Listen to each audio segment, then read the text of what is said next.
Welcome to the deep dive.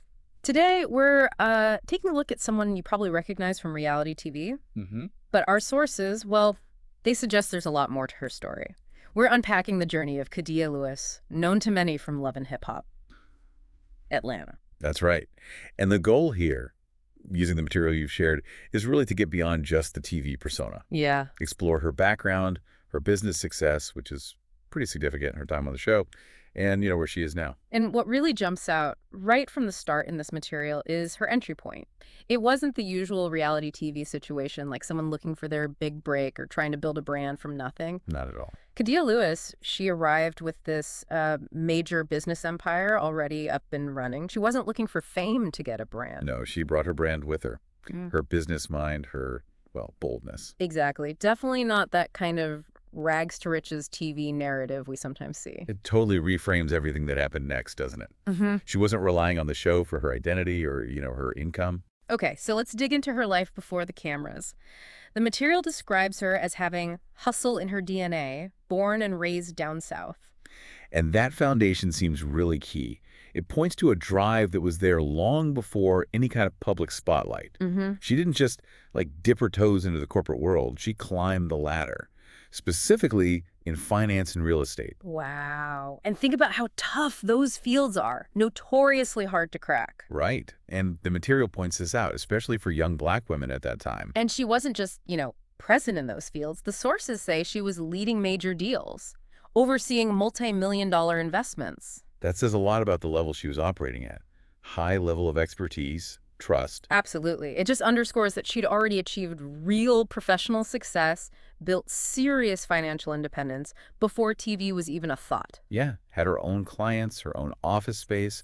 This was, like you said, boss-level energy, earned through actual work and skill. So knowing this background, it completely reframes how she walked into that public, often, chaotic reality TV environment. It does. She came in with this inherent strength, this independence.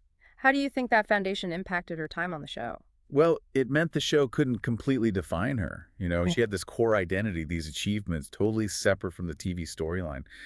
That kind of grounding gives you a certain resilience, I think, that maybe someone just chasing fame wouldn't have when things got dramatic. Which leads us right into the Love and Hip Hop ATL chapter, season 4 specifically. Right. Her relationship with young Jock, that's what really put her in the mainstream reality spotlight. That was her direct way in, yeah. And the material suggests she was serious about that relationship. She wasn't shy about claiming her place. Definite. But as often happens on that show, right, that entry came tangled up with a lot of existing stuff. Yeah, the sources mention difficulties because of Jock's very recent past. Complicated relationships with people like Senna Beaner, Carly Red. Oh, yeah, she stepped right into a complex dynamic. And it's interesting how the material describes her handling of it. Like that big face-off with Sign Bina. I remember that.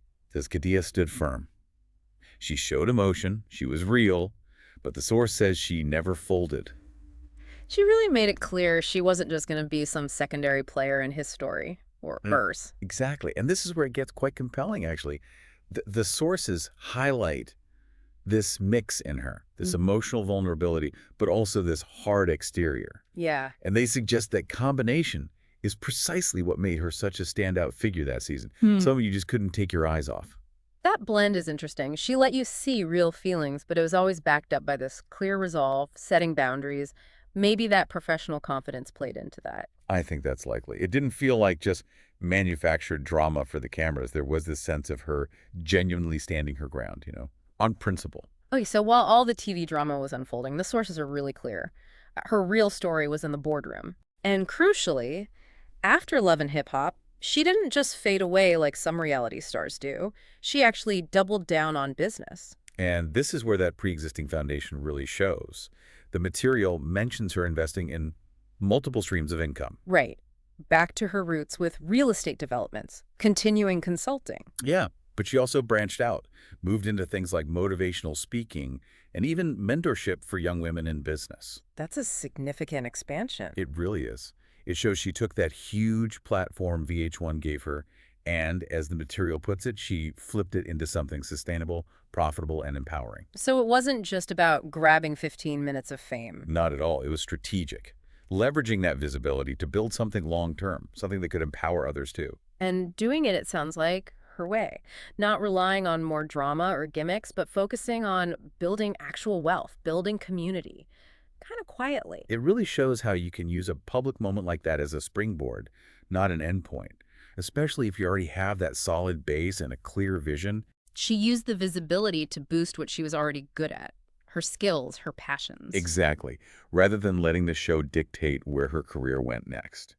Let's touch on perception versus reality, because how Khadiyah Lewis was often portrayed, that's another layer here. Right. The sources say she often got labeled, too intense, too emotional, sometimes even hard to love. And that immediately makes you think about how powerful women, especially Black women, often get judged differently, Yeah. particularly in reality TV. Yeah. The material notes this: a man showing passion might be seen as strong, assertive, but for a woman, it can get twisted into something negative really fast. And the sources point out she didn't just take it, she called that out repeatedly in interviews after the show wrapped. Mm-hmm. She pushed back. She made it clear she wasn't playing some character, she was being real. And that the show, well, edits for drama, we all know that. Her pushing back like that against the typical narrative, that's powerful in itself. The material suggests she really stood up for herself in a way that challenged the status quo of reality TV. How so? By highlighting her depth, her intellect, her, emotional clarity, she was actively trying to counter those simplistic, often negative stereotypes, like the whole angry Black woman trope. So she was really fighting to control her own story, to Yeah. show the person behind the sound bites the show picked. Absolutely. And for you listening, it's a good reminder, isn't it? Yeah. About questioning those media portrayals and seeing how people work to define themselves against them. Okay, so bringing us more current, what do the sources say about her life now? Apparently, she's kept a relatively low profile these past few years. Yeah, but the sources offer this really interesting way to frame it. Not that she's fallen off the map, Right. but that she's elevated. Elevated. What does that look like? It seems her focus is really on her businesses, her family, and just, peace of mind. It sounds like a very deliberate shift in priorities. She might pop up on social media here and there, sure, but the picture painted is someone who's kind of moved on from the chaos that defined that public chapter. That feels like a pretty major takeaway from her whole arc, doesn't it? That success doesn't have to mean staying glued to the spotlight 24/7. Totally. The sources even call it the real flex is building in silence. I like that. It really pushes against this modern idea that you have to be constantly visible to be successful. So it makes you think, right? For you listening, what does elevation actually mean in your own life? Can you define success for yourself outside of needing everyone else to see it?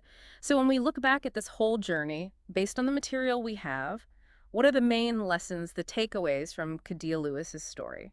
Well, first, I think she's clear proof you can be multifaceted, Yeah. strong and sensitive. They aren't opposites. Right, you don't have to pick one. Exactly. Second, her story shows you can be a powerhouse in business, really dominate, and still show authentic emotion. Her professional achievements weren't canceled out by her feelings. That's a big one. And maybe the most important takeaway, you don't actually need validation from a TV network or from social media likes or, public opinion polls to understand your own worth. Because she'd already built hers long before the show. Precisely. So ultimately, the material kind of concludes that being real is still revolutionary. Yeah. In a world that often rewards performance, putting on a show, carefully managing your image, just showing up authentically with your strengths and your vulnerabilities, that's still a pretty powerful thing to do. And building on that thought, finding that validation and peace outside of the constant demand for public attention. Yeah, that choice she seems to have made, to step back once the spotlight had maybe served its purpose for her. It's fascinating. It really is. So here's a final thought for you listening. In this world that constantly seems to demand your public presence, constantly asks for external validation, where do you actually find true peace, and how do you measure your own success?